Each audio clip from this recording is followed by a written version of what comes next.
Clark, even though obviously they would have won if she would have shot the ball well. My whole thing is you were up when Caitlin Clark wasn't shooting the ball well. You had a double-digit lead in that first half while Caitlin Clark was clanking every single three. She was 2 for 9 from the field, and you were still confidently beating this Aces team. The reason you lost was not because Caitlin Clark didn't score the basketball. The reason you lost is because you stopped doing what was working, what worked for the Indiana. Stephanie White was just blindsided by Lin Dunn, and Fever fans are absolutely losing it right now.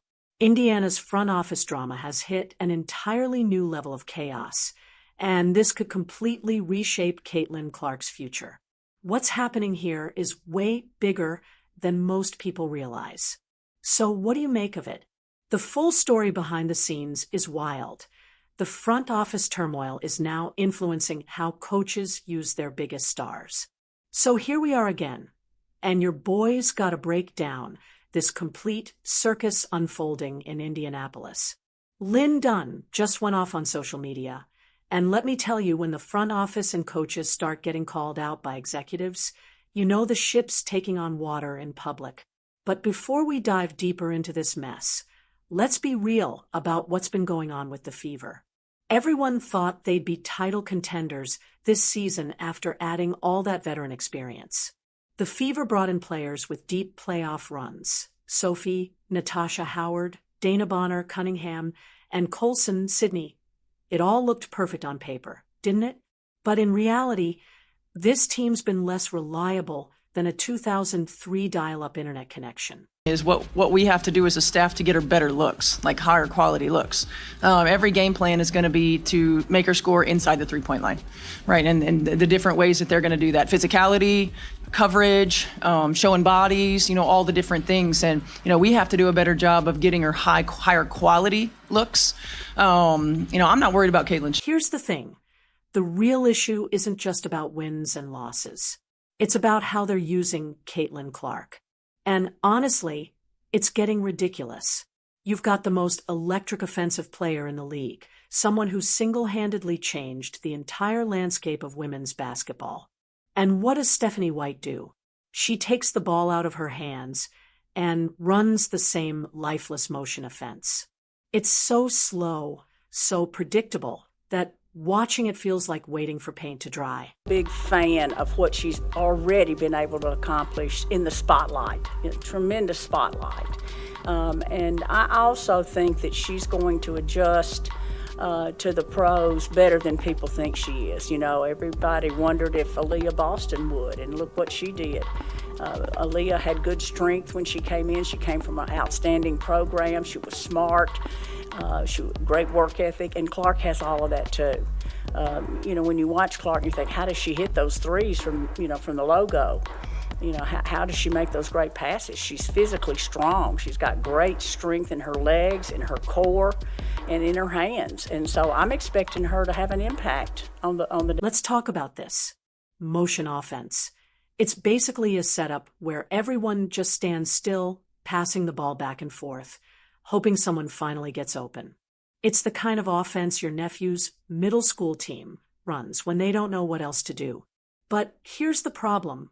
When you've got someone like Caitlin Clark on your team, running a motion offense is like owning a Ferrari and only driving it around the church parking lot. Remember what Clark did at Iowa. She ran a read and react system. She was the engine, the heartbeat, the decision maker that made everything work. In their recent win over the Liberty, between her scoring and assists, she was responsible for 45% of the Fever's total points. That's what happens when you let a player lean into her strengths instead of forcing her into a cookie-cutter system. But here's where things really start to heat up. Lin Dunn, who supposedly moved into a senior advisor role, which honestly sounds like code for "we're pushing you aside, but don't want you to quit." She finally decided she'd had enough. Lin Dunn took to social media, posting about the unpredictability of players doing things they don't even practice. On the surface, it sounded like ordinary coaching advice, but if you read between the lines, it was a clear shot, a not-so-subtle dig at Stephanie White's management of this team. And the timing made it obvious. It came right after another frustrating game, one where the offense completely fell apart, players standing around, unsure of what to do. Caitlin Clark looked restless, trapped in a system that doesn't match her natural gifts. It felt like watching someone force a square peg into a round hole. Eventually, something has to give. And fans? They're making their voices heard. One asked why the team paid $180,000 for Katie Lou Samuelson. Another pointed out how the fans are starting to turn, not against Stephanie White, but out of sheer exhaustion. These aren't casual critics. These are loyal supporters, the ones who buy tickets, show up to every game, and have stuck with this franchise through years of mediocrity. When fans start questioning the coach this early, that's not just a red flag. It's a flare lighting up the whole season. And not the kind they wave at NASCAR races, either. What's frustrating is how predictable this all was. Some of us saw it coming months ago.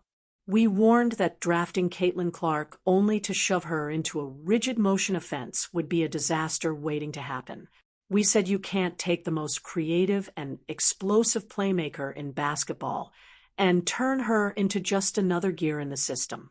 But here's the part that really gets me. The entire situation feels self-inflicted. Stephanie White got fined for criticizing officiating, yet maybe her focus should be on fixing the offense, not blaming the refs. You want to know what's truly hurting this team? It's not the whistles. It's the fact that they're wasting the prime years of a once-in-a-generation talent just to prove they're the smartest people in the room. Look at the numbers. With Clark on the floor, the Fever's offensive rating is 107.5. Without her, it drops to 82.2 in 20 minutes. That's a 25-point difference. You know what that means? It means Caitlin Clark is the heartbeat of this team. And when you take her out of the equation or limit her instincts, everything collapses.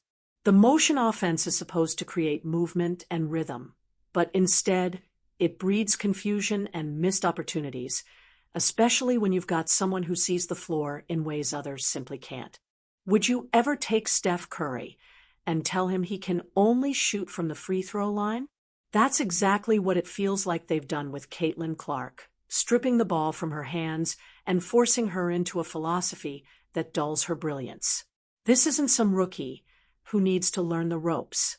This is the same player who carried Iowa to back-to-back national championship appearances, shattered records, and turned women's basketball into must-see TV. If it isn't broken, why fix it? Apparently, Stephanie White missed that memo. And the most frustrating part, Lin Dunn knows what a championship culture looks like. She was there when the Fever won it all in 2012. She's seen what it takes to build a winning foundation. So when someone with that kind of experience starts to question what's going on, you better pay attention. What makes this worse is that other teams are figuring it out. They're building systems around their stars. Just look at Las Vegas with Aya Wilson or New York with Sabrina Ionescu. Their offenses revolve around their elite players, not the other way around. They know when you have greatness, you maximize it, not minimize it. The Fever entered this season with bold ambitions. Clark even told reporters before opening night that she expected to chase a title. But how can you win one when you're not even using your best player effectively? It's like trying to win the Indy 500 with a speed limit. And now, looking ahead, the WNBA has never been more competitive. The Liberties seem to have everything under control. The Aces are lethal from every angle, and teams like Connecticut and Las Vegas just know how to win. If the Fever want to truly compete, they have to stop playing scared and start using what makes them special. Motion offense might work for some teams, but this isn't just any team. This roster was built around a once-in-a-generation artist, someone who can change the entire game with a single pass or a single shot. When you have that kind of player, you don't force her to fit your system. You build your system around her. And what's even more concerning is the timing of all this chaos. Stephanie White recently stepped away to handle personal matters. And while personal issues should remain personal, It's hard to ignore the impact when your coach is distracted and your front office is publicly questioning your direction. That's not exactly a recipe for success. Fans are growing restless. They've suffered through years of rebuilding, years of frustration, watching this franchise search endlessly for an identity. Now, they finally have a player capable of transforming everything, a talent who can make Indiana relevant again. Yet instead of embracing that gift, the organization seems obsessed with overthinking it. And that's the heartbreaking part. This isn't just about basketball strategy anymore. This isn't just about basketball. It's about the philosophy of an organization. Do you trust your best player to make plays? Or do you try to control every move from the sidelines? Do you adapt your system to fit your star skills or force your talent to bend to your system? These are the questions every great franchise must answer. And the worst part, we're watching it unfold in real time like a slow-motion car crash. The problems are obvious. The solutions are right there.